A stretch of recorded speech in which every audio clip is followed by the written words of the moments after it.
welcome back to Unpolished Gems. This is a series of vlogs where we talk about movies we think are underrated. So, first of all, I can plug Shane's channel, which you haven't been really doing much with lately, but might as well. Snarky McCarthy, check him out, link in the description. So, we watched End of Watch, a David Ayer film, which of course is kind of significant now because of the fabled Ayer cut that everybody's talking about. And watching this makes me a little bit more curious to see what that cut would have been like. Obviously, we'll get into our full thoughts in a second, but it makes me a little more curious to see it because I'm told that it was like originally shot to be like an intense, serious action movie, and then they took it in post. They tried to turn it into a Guardians of the Galaxy fun action comedy.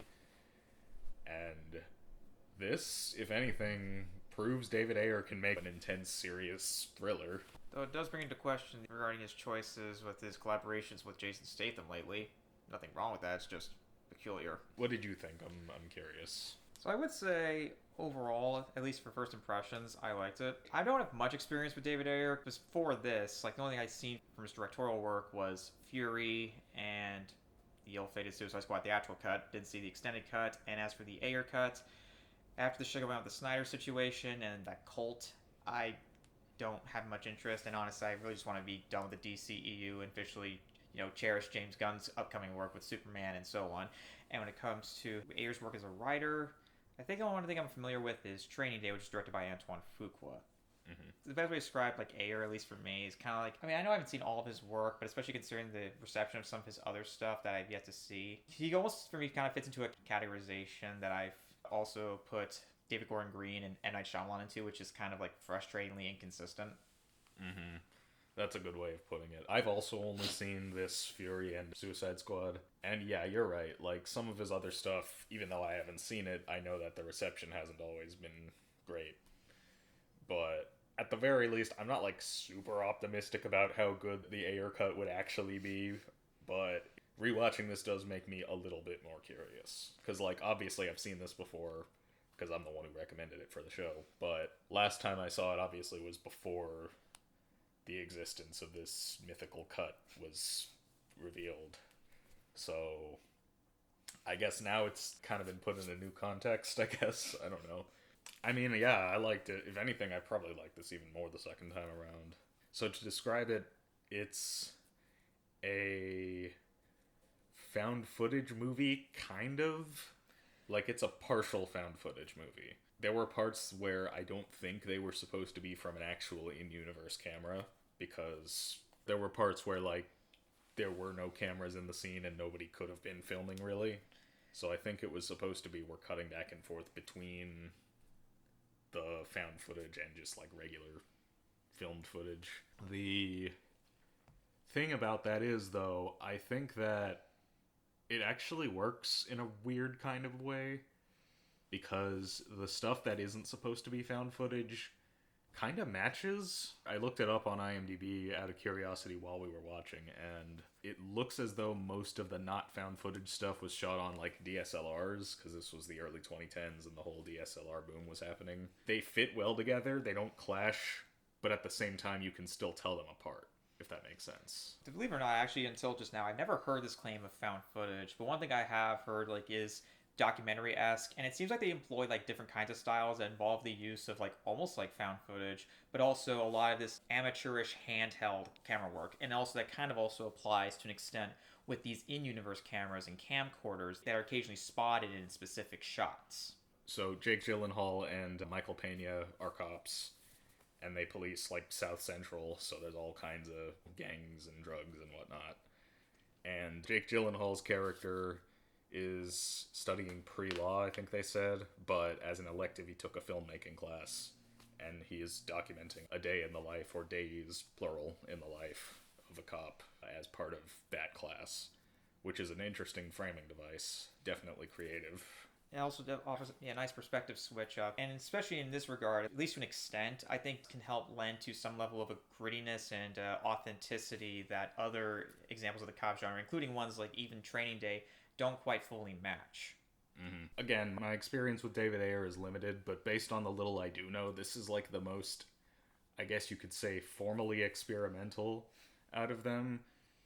Suicide Squad arguably kind of also counts as that, but like obviously they didn't pull it off nearly as well. In addition to that, also, one of the things I've heard, especially about a lot of more Ayer's less regarded works, is that he seems to have this very big fixation on extensive graphic violence to almost sadistic levels. And in some regard, I feel like that case applies to Fury. And one thing interesting about this is there's definitely some degree of brutality and some sort of degree of gore and like graphic violence, but it's not for me explicit or in your face, especially with that documentary style. They keep it a lot of like wider angles, or it's kind of almost obscure because there's a lot of deliberately jerky movements of the cameras, and all the time they never also seem to overly dwell like on the carnage and brutality compared to some like Fury or his other less regarded violent works. It felt like it was kind of just presenting the violence matter-of-factly and not like reveling in it. I will stick my neck out a little bit to defend Fury, just in that I think the over-the-topness in that film was to highlight just what World War II was actually like. I mean, I haven't seen this movie all the way through, but sort of Saving Private Ryan-ish, kind of. For me, it's not a knock on Fury, it's just more of a point of comparison. Yeah, that's a good point. Fury had a lot more, like, over-the-top stylized gore than this did. This was a very violent film still, but, like, it didn't feel gratuitous at any point. It felt like it was just sort of an honest look at life on the streets of South Central, and it showed off the violence, but it didn't try to glorify it or anything. It was kind of just presenting it, if that makes sense. Although I'm pretty impressed of some of the insane stuff they staged, particularly involving harm, obviously fake, but very effectively believable harm. Fake harm, of course, towards children. The interesting thing about this is that, like, if I were to just describe the plot of it to you on paper, it probably wouldn't sound all that interesting. It might even just sound like a generic cop movie. But the presentation, I think, is just so ridiculously good that, honestly, that doesn't even matter. And, like, all the story beats that might, in a lesser movie, feel cliche, manage to actually, like, feel fresh because they're presented in a way that's fresh. And, of course, also what really brings it all home is, of course, Michael Pena and Jake Gyllenhaal's performances and chemistry. Oh, yeah, totally. All the performances in this movie are, just like everything else, very, like, naturalistic, very raw, conversational, people always talking over one another, and, you know, it's very loose and everything. I wouldn't be surprised if a lot of it was improvised. Actually, one thing I particularly loved is there was even instances of stuttering and stumbling, but it never went on extensively long or was never that prevalent, and it actually felt natural because the way it's presented, or at least how they deliver the lines, it just feels like they are not fully coming up with ideas of what words to say like I'm currently doing right now, or they're just kind of like losing their train of thought, but then they get back on track rather quickly, especially in the heat of the moment. Yeah, I'm always very appreciative of a movie that captures how people actually talk. Not that all movie dialogue has to be realistic. I definitely still like stylized movie dialogue like, say, Aaron Sorkin would write, but this in particular I think is actually harder to pull off. I've tried to before, and I won't go into those details. It actually ended up working out fairly well, but it wasn't easy. So I know from experience that that's a very hard thing to do. And I mean, yeah, like you said, this movie pulls it off without it ever feeling superfluous, you know, like they didn't include, like you said, too much stuttering and any parts that felt unnecessary or that they just prolonged conversations, which are also things that happen in real conversation, but they're the kind of things that movies tend to leave out for good reason. What also helps is these two interacting. They have lots of great energy, and I mean, I've heard this before, like from Chris Stuckman's review. It's been a while since I've seen that, but I was actually pretty impressed how funny this film was at times. Honestly, though, yeah, like they nailed like locker room talk and how guys on the job, and especially on a job like that, talk to one another, and it's often really funny. I don't know if I want to get into spoilers, but there's a part near the end, actually at the very end, where the banter kind of gets recontextualized in a sort of bittersweet, tragic context that's actually kind of brilliant the more I think about it. Obviously no spoilers, so I won't get into specifics. but you know what I'm talking about. Yes. Yeah, Disney, they're sweet, but also indeed is quite funny. Oh yeah, on its own, the dialogue, yeah, is still very funny. I don't know this for certain, but I'd love it if that was improvised, if they just, like, thought of all that on the spot. That'd be truly something impressive, honestly. Well, for me, when it comes to, like, improvised dialogue, I find Christopher Guest's work to be truly something special. And truly something I consider, like, almost miraculous, like, almost inhuman of an achievement. Though it is pretty funny looking at David Harbour in this film and how he looks now. Aging makes quite a difference over a decade. Yeah. This was only 4 years before Stranger Things, because this was 2012. So I remember him looking significantly older in season 1 of Stranger Things than in this. So, and it's only 4 years, so that's kind of crazy. He plays a cop in both of them, strangely enough.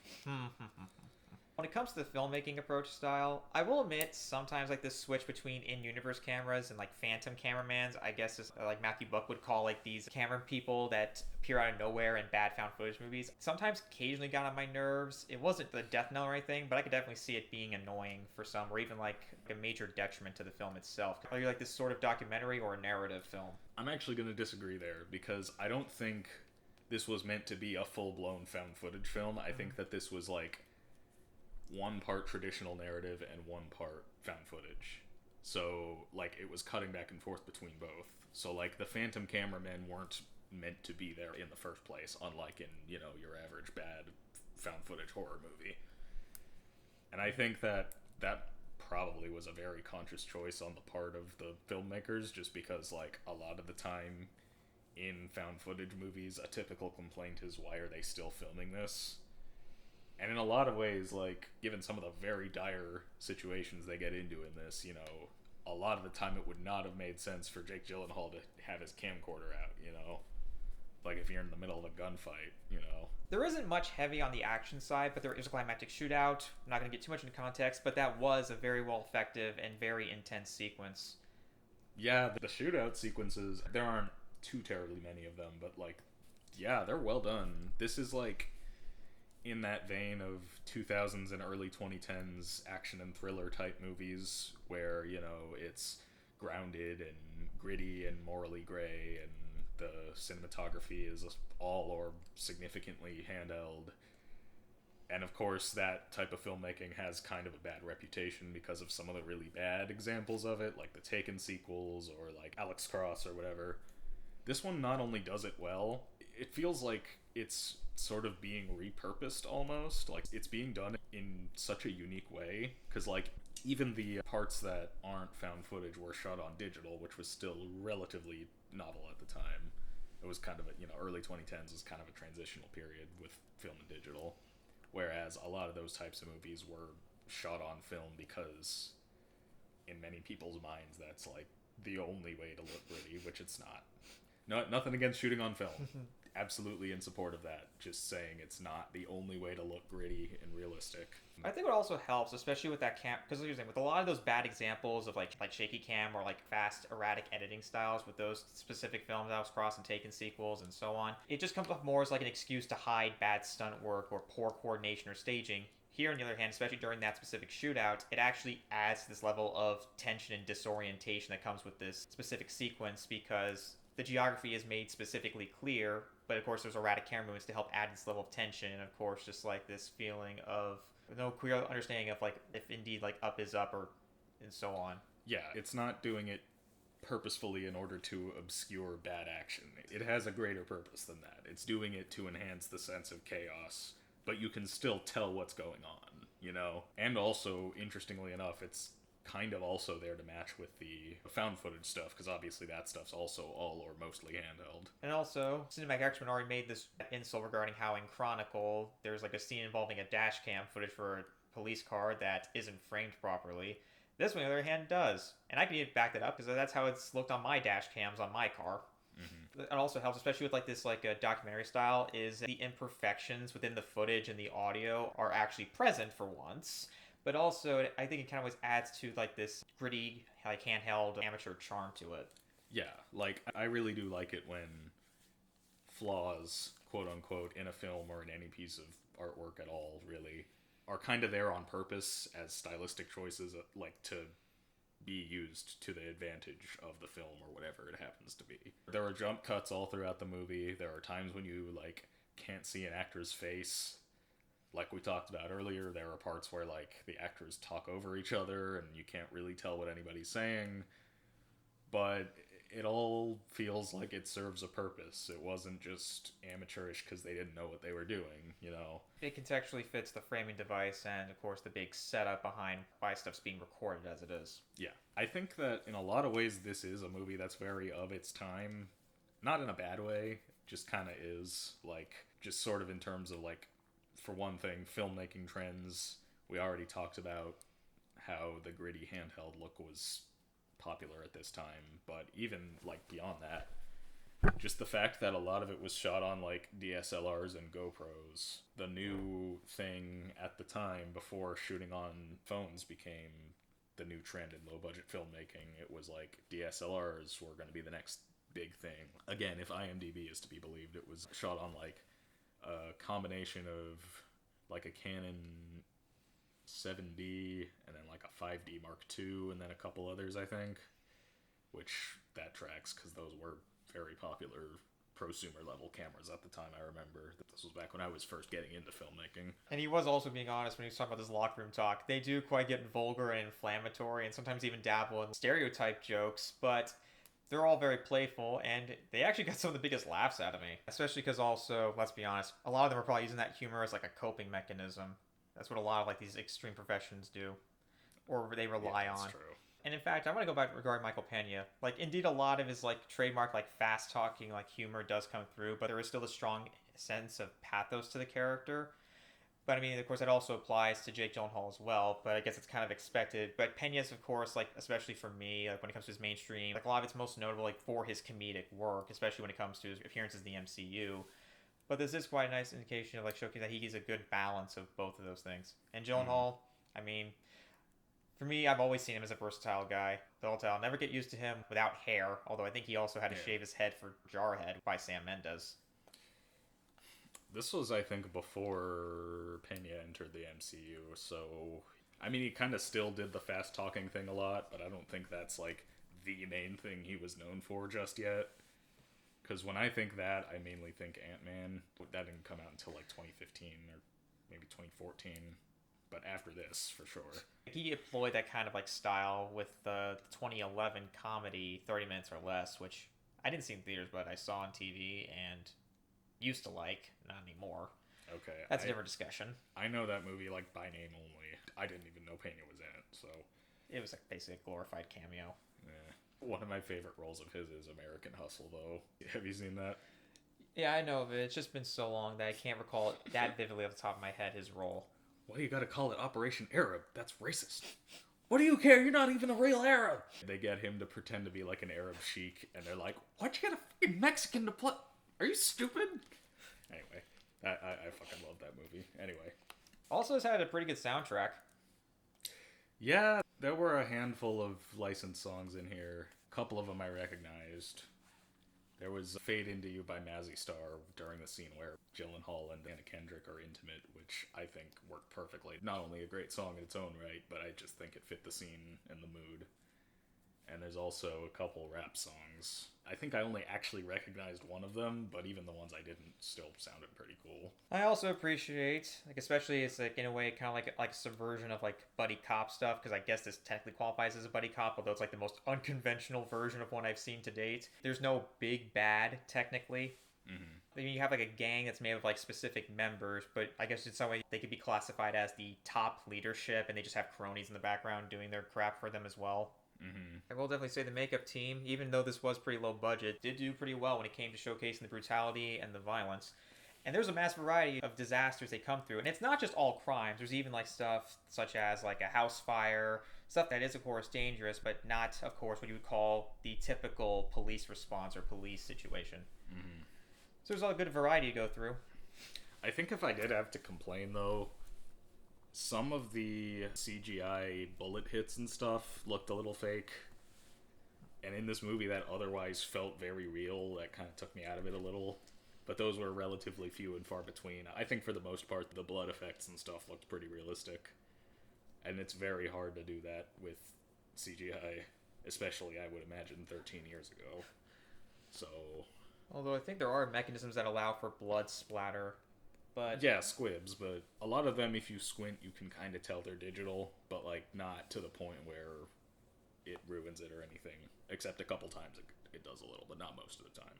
and even then with the very fast erratic pace, it's like almost like a blink and you'll miss situation like it was for me. That didn't quite catch on to me, or again, like about time I'm about to focus or process it, they're moving on to the next scene. And one could say it's a distraction, but I'd say it's very important, particularly because they occur in scenes that are already intense and shooting out, so to dwell on it would kind of kill the pace or kill the sense of immersion.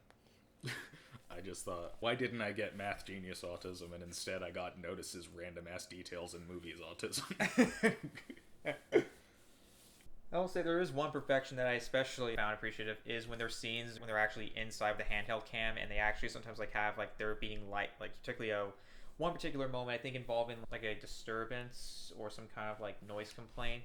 They go to a house and the door is wide open, and while there are scenes that are visible and like detailed enough to the naked eye, outside, it's blaring light. The contrast and exposure is extremely high to like a blinding degree. Part of me kind of likes that, especially because of how much I loved how much they actually employed that effect when going from outdoors to indoors and vice versa in the Uncharted games of all things. DSLRs and other prosumer cameras at that point famously had god-awful dynamic range, but yeah, like you said, it kind of worked. I think it actually kind of worked. That's another example of like a flaw used to their advantage, I think. I've heard people ask occasionally if there's such a thing as like digital lo-fi, like if the look of digital cameras and DSLRs could ever be retro and used as a stylistic choice in the same way that like analog film and even like audio tape to an extent and VHS has been used. It kind of is already starting to happen, but that mainly DV camcorders from the 2000s. As far as like early 2010s DSLRs go, I haven't really seen that happen yet, largely because like, you know, that wasn't really long ago enough to be considered retro just yet. But if it does happen, I imagine it would look something like this. Digital lo-fi wasn't a thing most people were doing at the time, I think, because it was still considered new and somewhat futuristic technology. So obviously you want to take advantage of it and make it look as good as possible, not make it look lo-fi. But this movie did it, more or less, and I think it turned out all the better for it. It's this weird paradox of like, it feels very of its time in a lot of ways, but also there really wasn't much else like it at the time. Like, it's this sort of weird mishmash of trends from the time that all existed but never really together, if that makes sense. So anyway, I'm kind of rambling now, but that's, yeah. There are times where like the audio isn't exact, like people are just too far away from the camera or something like that. Those imperfections I'm just a sucker for, especially when it's deliberate. Mm-hmm. But going back to elaborate more like on the brutality and the graphic nature of the film, like there is some degree of excessive detail and uncomfortable subject matter, but I think it's handled respectfully because they're not like shoving like any specific images or concepts like front and center in your face or like dwelling on it. They use certain establishing shots for certain details. They pull away, but it's visible enough to see, especially one scene involving a trafficking house. There's indeed certain specific gross details, but again, you can't really quite see them. That they're visible, but again, they're not too prominent, which is highly appreciated.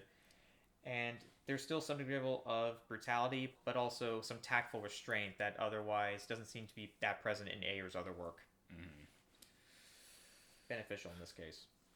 I guess if I could sum up, I really enjoyed this. I think it's very unique in terms of like how to present a cop movie. I think that there hasn't really been much like it before or since. In some ways, it's kind of an anomaly in Ayer's filmography because his stuff, at least from what I can tell, usually isn't this rough or naturalistic or anything. I guess if I had to put an asterisk on it, it's not for the faint of heart. If you can't handle violence or intense scenes, probably I wouldn't watch this if I were you. Other than that, like, if you can handle violence, if you can handle dark themes and intense shootouts and that sort of thing, I highly recommend this. One thing about this show is I often sort of struggle with the definition of underrated because it is, the more I think about it, a relative term. It was Maz who came up with the idea for the show, and when he first sort of pitched it to me, I thought, okay, that sounds really cool. I have a lot of movies I find underrated. And then I thought of a couple off the top of my head. And then when I actually sat down to make a list, I was searching through streaming services and stuff to see what was available. I started overthinking it a little bit. Like, I would put down a couple movies, and let's say I put down one that I thought was underrated, and then another one I thought was underrated, and then I would find a third one, and I would think to myself, like, okay,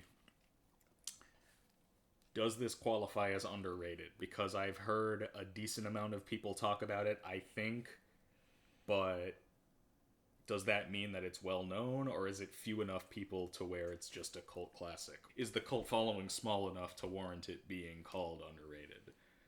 And of course, I inevitably also end up comparing it to other entries on the list in that regard.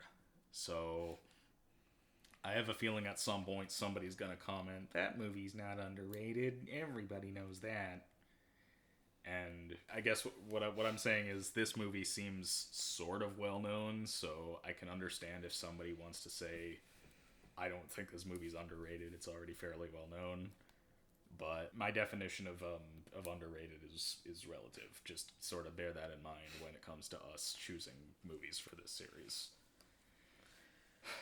Anyway, that was a whole tangent. I just felt like I needed to get that off my chest because it's something I've been thinking about for a while. Why didn't I get math genius autism, but instead not able to process gray areas in whether or not a movie's well-known autism?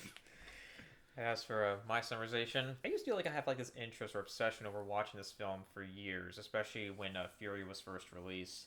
And it's absurd how long it took me to finally get off the list, but my criticisms aside, overall I'm glad to finally gotten this off my list. And of course, I mean, how Ayer wants to make his films is his business, but it would be nice to see him pull more stylistically and narratively from this, because I think this is, in my opinion, possibly the best showcase of his sensibilities. Or just more movies like this in general, I think. Like, the sort of hybrid narrative found footage movie. I don't think I have any other example off the top of my head. Arguably, kind of, maybe Late Night with the Devil a little bit, but barely. And honestly, I would think like stuff like the POV perspective, I think would be very beneficial, stuff like this. I do think there's a lot of potential trying out different styles, such as found footage, POV, and indeed more of this handheld documentary-esque styles. Not even just for a police film. It would be very interesting to see that approach, the sort of hybrid approach, applied to other genres, like maybe either to a horror film, the genre that found footage is usually associated with, or even something completely different. Like, imagine if they did this with, I don't know, even like a comedy or something. Like Project X, but better. Yeah, good movie.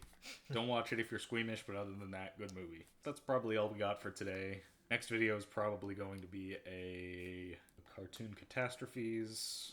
I know that those types of videos, the more heavily edited, more stylized reviews tend to get more views, whereas, you know, Unpolished Gems is more of a casual vlog style type of thing, so, and generally not as popular, but I don't want this channel to be nothing but negativity, nothing but making fun of bad movies. Making fun of bad movies is fun, don't get me wrong, but I also like highlighting stuff I like, and as do the others. So, anyway, I know what y'all really want is more To Be Trash and cartoon catastrophes, so look forward to that. Until next time, see you later. This one doesn't need an end catchphrase because it's just a vlog. Goodbye.